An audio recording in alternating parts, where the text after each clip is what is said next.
Жетмесе кешелерді жалтыратқан емес. Сен ашығардай бір жүлерін тапсаң үйлен, дейді. Ішіңнен қусалар, қатынсыз қаласың ғана, ішсіз кішіге қатын қыз барам еді.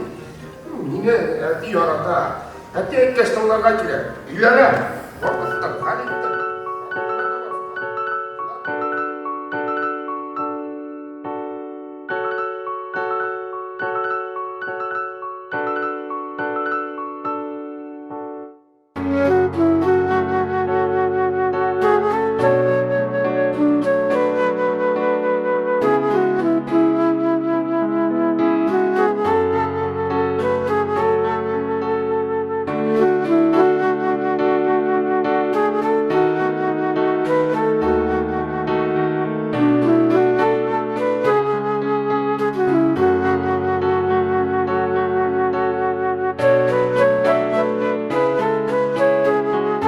Bizim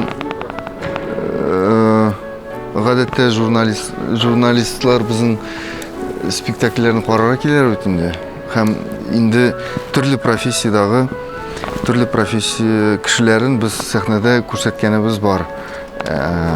Mesela мәктәп турында да үзебез сайлаган Язмыш Туфановның табиблар турында тагын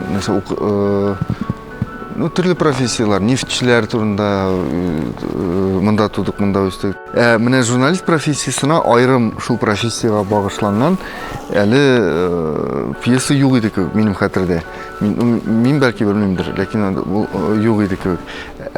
Икенче яктан карасаң, тагын бөтен җәмгыять проблемаларын күтәреп була торган мөмкинлек шул журналистика темасында кебек. Чөнки журналист төрле темага иҗат итә, төрле темага төрле кешеләр, төрле шәхесләр белән очраша һәм төрле җәмгыятьтә бүгенге көндә булган проблемаларны күтәрә.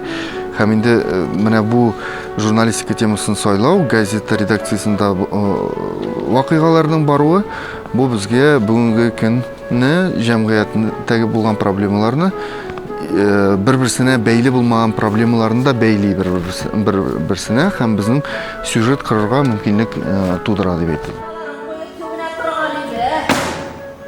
Сәлим апа, сез бит монда эшләмисез, нигә тагын килдегез?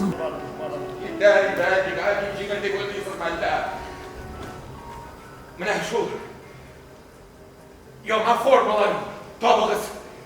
Хәзрәтә интервьюлар, бик популяр, кызыклы кешеләрдән әңгәмә карагыз. Әлеге спектакльдә вакыйгалар газета редакциясында бара һәм журналист эше белән бәйле кызыклы хәлләр тасвирлана. Бу премьера безнең өчен көтеп алынган премьера, чөнки ул инде апрельдә уйналырга тиеш иде, ләкин билгеле хәлләр аркасында без аны уйный алмый калдык.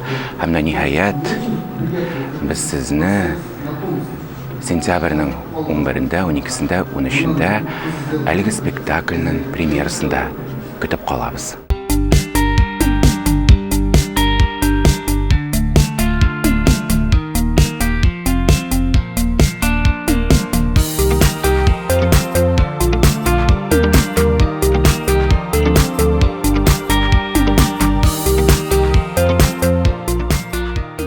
Ниһаять безнең яңа спектаклебез чыга, Иләнәм.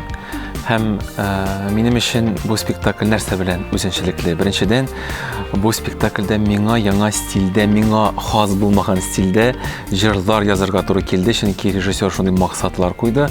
Һәм мин бик яратам менә театр үземне яңа яктан ачкан вакытларын. Һәм менә бу спектакльдә яңа җырлар, яңа музыкалар һәм юмор һәм шундый яшьләр энергетикасын сез күрерсез һәм ишетерсез һәм мин ул премьераны үзем бик көтеп калам.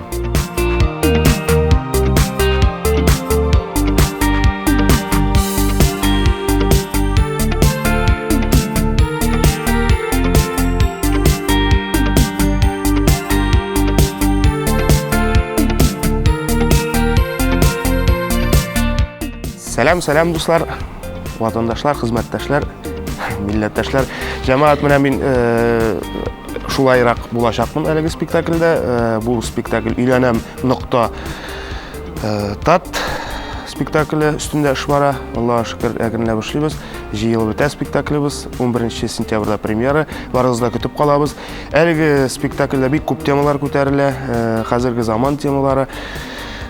Журналистлар арқылы біз редакцияда эшлибез. Һәм инде мин үзем спектакль буе яраткан, сөйгән ярымны, тормыш иптәшемне эзләячәкмен. Қызық булырга, Алла бирса, қызық булырга тиеш. Әнә шулайрак. Ул спектакльдә шундай ул.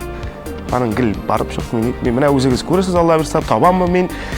Ниндирәкме табам? Фикерләшербез. Шул, көтеп калабыз. Пока-пока.